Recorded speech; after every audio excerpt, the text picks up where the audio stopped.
Hello, my name is Jesus Torres, and today I will do my presentation for assignment 3 regarding the readings and videos we had to watch and read for this week.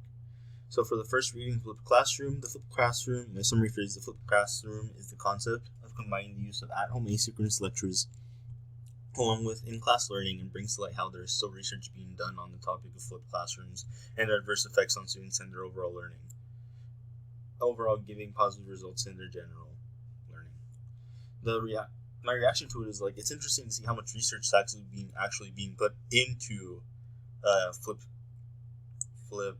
instruction or flipped classrooms. Just because personally, if I was a teacher and I just saw this, or as a student, I would just be like, oh, this is a nice new learning method.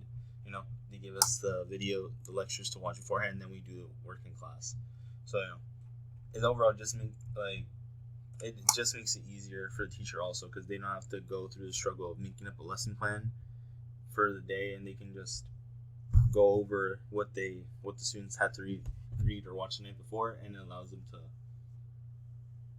to avoid a lot more work than they should have to do. Now, for the second reading, in Flipped Classrooms, which is a Tampa Bay Times article, demonstrates the effectiveness of a flipped classroom and how they are accommodating to the needs of students who may lack the resources needed for the classroom environment, and how the students' performances are being affected overall. It also emphasizes how the active learning aspect is overall beneficial for the students. My reaction to this is because it's interesting, because a flipped classroom can still be effective even when it's addressing lower grade levels. In this case, it was a fourth grade class, and I feel like, for me personally, I thought that flipped learning was typically a high school, college level thing, especially during and after quarantine. So it's a nice perspective to see this integration in a fourth grade class. Now for the video, does flipping classrooms improve student learning? So for the summary, flipped instruction essentially flips the idea of traditional lecture by combining the ideas of online instruction and in-class learning. By using flipped instruction, it allows students to perform more in-class activities, allowing them to better understand the topic and share their thoughts with other students. It was determined that in regards to flipped instruction, there is a noticeable improvement in the performance of students. Now my reaction to this was I thought the guest lecture brought up a lot of good points about it, and I agree. There's some benefits to the approach that I personally have been able to experience here at UCI, because a lot of my math classes did this method where they would give us a lecture, and then later in the week we would go to our discussion, and then we would just go over all the work that was gone over the videos or notes that they would give us beforehand. And it has me learn the content and then going to go practice it. Now, in the video, what a classroom looks like. Students, as part of their homework, will watch instructional videos such as Khan Academy or TED Talks, and then when they go to class, they work on what was originally assigned to be their homework. It allows for them to ask questions and get things clarified if they need help while being in the classroom setting. The flipped classroom model has begun to be implemented from elementary schools all the way to high-ranking universities. This video kind of falls in line more with what I originally thought flipped learning would be like. The only thing that surprised me was the fact that they're also implementing it into elementary schools.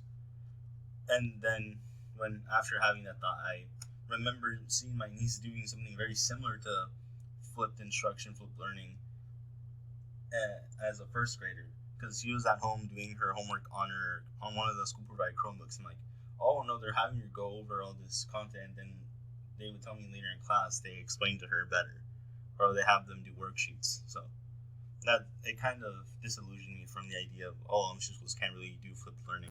Now on the final video, the flipped classroom model, my summary was the flipped classroom models have students learning topics by themselves and applying the knowledge by applying it to practical work and active learning activities in class. Flipped classrooms allow for preferential pacing amongst students, efficiency, and enrichment of the lesson overall. It also allows teachers to work more on the sidelines and determine which students need help instead of those students who are always asking to participate in class, as it makes it more obvious which students actually need help with the content compared to who doesn't. Now my reaction to this video is essentially just give a quick rundown of what everything else the other videos / readings covered. But I did find interesting with explaining why the way teachers are affected by the flip model, as it allows them to help students and make sure those who need help get it. Thank you for watching, listening, and hope you have a nice rest of your day.